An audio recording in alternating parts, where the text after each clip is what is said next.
এটা budget PC build কৰিম আজি i3 প্ৰচেছৰৰ লগত আৰু গ্ৰাফিক্স কাৰ্ড মাদাৰবোৰ্ড গুটেখিনি আছে ইয়াত অনলি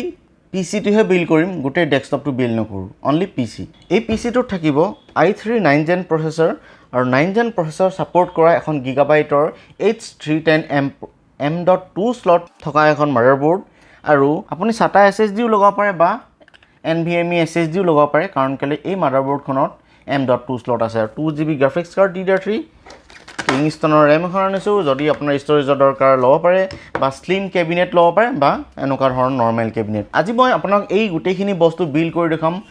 আৰু ইয়াৰ প্ৰাইস হ'ব 19500 প্ৰাইসবোৰ ঠাই বিশেষে বহুত বেলেগ বেলেগ হয় মই অনলাইন ৰেট কৈছো অনলাইনত আপুনি 19000 বা 19500 ত এই গুটেখিনি বস্তু পাব মই যিখিনি দেখাম কিন্তু অফলাইনত গলে এটো পোৱা মুশকিল আছে 19000 ত অকনমান 2-3000 টকা বেছিও হ'ব পাৰে আৰু এটা ভিডিওটো ষ্টাৰ্ট কৰো আপোনালোকে চাব পাৰে কি মই লগাইছো কি নাই লগোৱা আপোনালোকে নিজেও ভিডিও চাব আৰু বেলেগ ধৰণৰ ভিডিও আছে হেবোৰ চাব হেবোৰ চাই মেলি যোনটো আপোনাৰ ভাল লাগে হেতু লব মই আজি ইন্টেল প্ৰচেছৰ আনিছো আপোনালোকে Ryzen প্ৰচেছৰ লব পাৰে কোনটো ভাল কোনটো বেয়া গুটেখিনি ভিডিওত থাকে আজিকালি YouTube আছে Google আছে সবতে চাই মেলি লব Ryzenত কি হয় Ryzen প্ৰচেছৰ ইন্টিগ্ৰেটেড গ্ৰাফিক্স চাই কিন্তু ইন্টেল এই i3 9th জেনাৰেশ্যন গ্ৰাফিক্স নাই কাৰণে এখন গ্ৰাফিক্স কাৰ্ড লগাই লৈছো যাতে অলপমান বাজেট গেমাৰো হ'ব পাৰে বাজেট গেমিং পিচিও বনি যায় না স্টাৰ্ট কৰো ভিডিওটো फ्रेंड्स আপোনালোকে যদি আপোনাৰ মন গৈছে এনেকুৱা ধৰণৰ স্লিম কেবিনেট লবলৈ তাহলে এটো লব পাৰে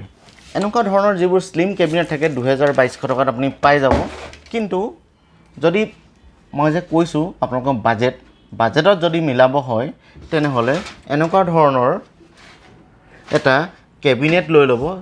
যিকোনো ফ্ৰণ্টেক ইনটেক্স 1000 টকা মানতে পাব উইথ SMPS 450 ওয়াটৰ এটা SMPS পাব এটা এনেকুৱা এটা লৈ লব 1200 টকা বা 1000 টকাৰ আপুনি ভিতৰতে পাব অনলাইনতো 1000 টকা আৰু যদি আপোনাৰ স্লিমত লাগে তাহলে এনেকুৱা লব আৰু এটো যদি অফিসত ইউজ কৰে বা ঘৰত আপোনাৰ জায়গা কম আছে নহয় এটো লব বা আপোনাৰ প্ৰাইস কাট কৰিব মন গৈছে তেনেহলে এনেকুৱা ধৰণৰ লব পাৰে i3 9th gen processor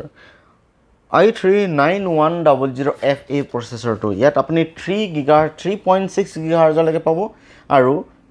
6MB LCATS memory পাব এইখন মই মাদাৰবোৰ্ড লৈ আহিছো H310M যোনখন গিগাবাইটৰ মাদাৰবোৰ্ড অলপ দিন হল ওলোৱা প্ৰাইস গাটৰ কাৰণে অকনমান এনেকুৱা ধৰণৰ মাদাৰবোৰ্ড আনিছো এতিয়া নতুন মাদাৰবোৰ্ড আপুনি 320 ও ল'ব পাৰে হেবোৰ আৰু ভাল কিন্তু অলপমান দাম বেছি এখন 5000 টকা মানতে অনলাইনত পাব 16GB লৈকে RAM লগাব পাৰিব i3 9th জেনাৰেশ্যন সাপোৰ্ট কৰিব DDR3 গ্ৰাফিক্স কাৰ্ড লাগি যাব গ্ৰাফিক্স কাৰ্ডও এখন মাদাৰবোৰ্ডত বহুত হেভি নলগাব কাৰণ কেলে বটলনেক হোৱাৰ সম্ভাৱনাও আছে গেমিংৰ কাৰণে Ryzen ভাল বুলি কয় যদিও বহুত মানুহ এনেকাও আছে ডেডিকেটেড এক্সট্ৰা গ্ৰাফিক্স কাৰ্ড লগাব কিন্তু ইন্টেলে লব যদিও যদি আপুনি বাজেট গেমিং বুলি কলে এটা Ryzen প্ৰচেছৰ লগাই Ryzen প্ৰচেছৰবোৰত ইন্টিগ্ৰেটেড গ্ৰাফিক্স থাকে কাৰণে গ্ৰাফিক্স কাৰ্ড নলগালো হয় সৰুভা গেম খেলিবলৈ কিন্তু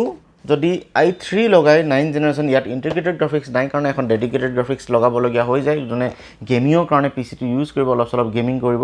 আৰু মই ভাবো যে দুইটা ব্ৰ্যান্ডৰে ইন্টেল আৰু AMD ৰে হুকিয়া মানুহ বেলেগ ধৰণৰ আছে কোনোবা ইন্টেল ভাল পায় কোনোবা AMD ভাল পায় মই এনেকুৱা মানুহো দেখিছো যে AMD Ryzen 3 লগাই এৰুৱাই পিনে i3 প্লেটফৰ্ম লৈ মাদাৰবোৰ্ড প্ৰচেছৰ বদলি কৰি তাত এক্সট্ৰাকে ডেডিকেটেড গ্ৰাফিক্স কাৰ্ড লগাই লৈছে সেইকাৰণে মই ভাবো যে ইন্টেল কিছুমান মানুহ ভাল পায় কিছুমানে বেয়া পায় AMD Ryzen হক বা AMD ব্ৰ্যান্ডটো কিছুমানে ভাল পায় কিছুমানে বেয়া পায় এনেকুৱা বহুত কথা থাকে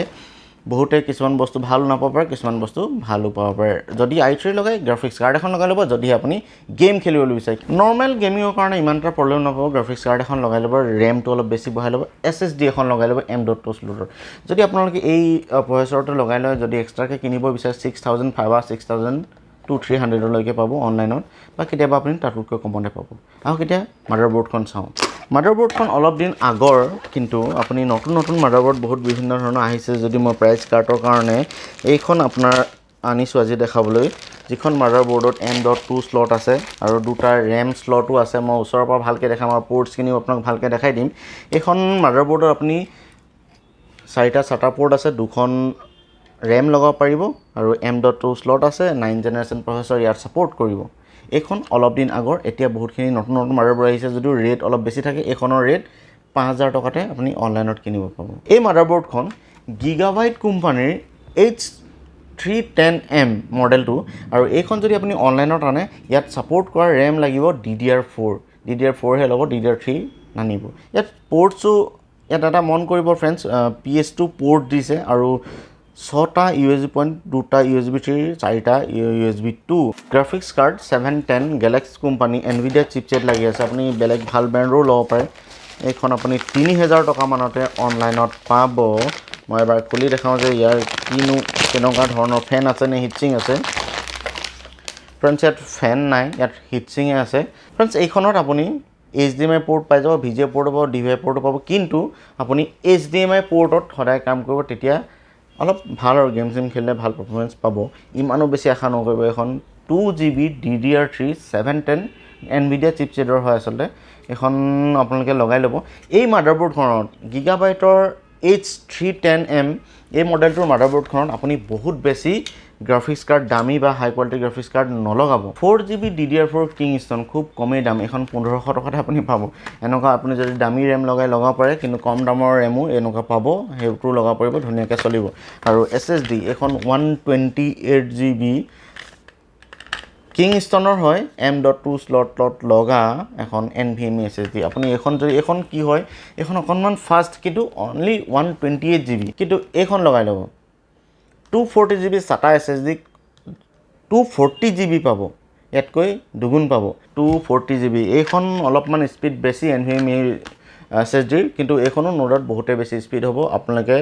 চলাব পাৰিব গেমিং কৰিব পাৰিব ভিডিও এডিটিং কৰিব কাৰণে এই SSD টো দৰকাৰ হয় আৰু গেমিংৰ কাৰণে বিশেষকৈ এইটো দৰকাৰ আৰু নৰমাল ৱৰ্কবোৰৰ কাৰণেটো বহুতে ভাল এইটো মই যিটো CPU কৈছো আপুনি হোম ইউজ হওক অফিস ইউজ হওক ধুনীয়াকৈ ষ্টুডেন্টৰ কাৰণে বৰ ধুনীয়াকৈ চলাব পাৰিব আৰু গেমিং বুলি ক'লে যে বহুত হেভি গেমিং খেলে সবেই হেতু নহয় ডেডিকেটেড গ্ৰাফিক্স লাগিবই তেনে কথা নহয় গ্ৰাফিক্স কাৰ্ডখন যদি অতৰাই দিয়ে তাতো 3000 টকা মানে আপোনাৰ 19000 পৰা 3000 গ'ল 16000 টকাত আপুনি এই CPU টো বনাব পাৰিব এটা ফাষ্ট CPU বুলিয়ে মই ক'ব বিচাৰো কাৰণ কেলে i3 9 Gen প্ৰচেছৰ ইয়াত থাকিব আৰু যদি ষ্টৰেজ বহাব হয় এনেকা এখন 1TB বা 500GB হাৰ্ড ডিস্ক আপুনি লগাই ল'ব পাৰে Seagate বা WD এনেকা বহুত টচিবা কোম্পানীও আছে এনেকা লগাই ল'ব ফ্ৰেণ্ডছ আপোনালোকে এতিয়া বুজি পালে যে এটা কম ৰেটৰ CPU কি লগাব পাৰি i3 লগালে গ্ৰাফিক্স কাৰ্ড যদি গেমিং কৰে গ্ৰাফিক্স কাৰ্ডখন লগাই ল'ব যদি গেমিং নকৰে তেহলে কিন্তু মোৰ মতে SSD 240GB এখন হলো লগাবই চিওৰ কাৰণ কেলে স্পিড বহুত পোৱা যায় SSD লগালে কোনোবাই যদি AMD ভাল পায় Ryzen 3 লগাব ৰেট অলপমান আপ ডাউন হ'ব পাৰে কিন্তু তেতিয়া তাত এইখন গ্ৰাফিক্স কাৰ্ড নলগালো হৈ যায় ইয়াৰ পৰা 3000 টকা ডাইৰেক্ট কাট খাই যাব আজি এই 19000 বাজেট PC বিল্ডৰ এই ভিডিওটো আপোনালোকে চাই কেনেকুৱা পালে জনাব কমেন্টত জনাব মোক আপোনালোকৰ এক্সপেৰিয়েন্সবোৰ কথা জনাবলৈ নাপাহৰিব আৰু অলপমান সাপোৰ্ট কৰিলে ভাল লাগিব আজিলৈ এৰিছো পুনৰ এটা ভাল ভিডিঅ লগ পোৱাৰ আশাৰে thank you bye bye friends bye bye কোৱা আগতে আপুনি সাবস্ক্ৰাইবটো কৰি থব বুলি আশা কৰিলো আৰু ভিডিওটো ভাল পালে লাইক এটা কৰি দিব thank you bye by Jay Assam